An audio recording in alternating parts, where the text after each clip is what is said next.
സഞ്ജു ഇന്നലെ മികച്ച ക്യാപ്റ്റൻസിയാണ് കാഴ്ചവെച്ചത്. തോൽക്കേണ്ട മത്സരം സഞ്ജു കാരണമാണ് ജയിച്ചത്. അവസാനം ബോൾട്ടിന് ഓവറുണ്ടായിട്ടും സഞ്ജു കൊടുത്തത് ആവേശകാനായിരുന്നു. Number 1 ബൗളറാണ് bolt.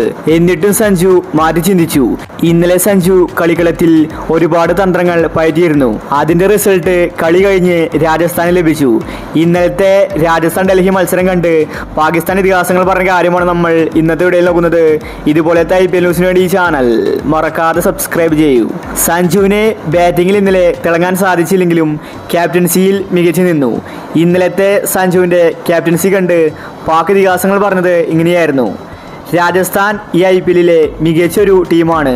പ്രത്യേകിച്ച് സഞ്ജു സാംസൺ. അവൻ്റെ ക്യാപ്റ്റൻസി ഞങ്ങളെ അത്ഭുതപ്പെടുത്തി. വളരെ കൂളായിട്ടാണ് അവൻ കാര്യങ്ങൾ ചെയ്യുന്നത്.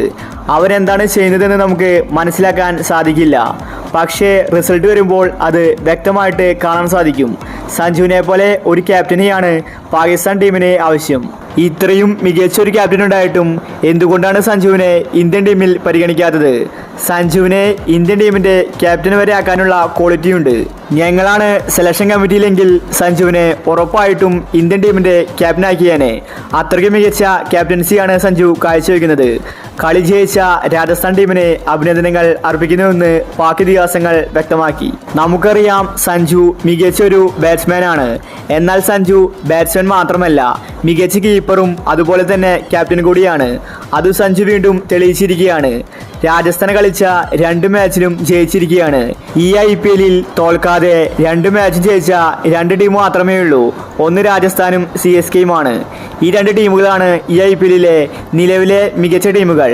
സഞ്ജു പ്രാവശ്യം കപ്പ് നേടാനുള്ള തന്ത്രപ്പാടിലാണ്. രാജസ്ഥാൻ 2ഉം കൽപ്പിച്ചാണ് വരുന്നത്. അപ്പോൾ സഞ്ജുവിൻ്റെ ക്യാപ്റ്റൻസിയെ പറ്റി നിങ്ങളുടെ അഭിപ്രായങ്ങൾ താഴെ കമന്റ് ചെയ്യുക. ഇതുപോലത്തെ IPL ന്യൂസിന് വേണ്ടി ഈ ചാനൽ മറക്കാതെ സബ്സ്ക്രൈബ് ചെയ്യൂ.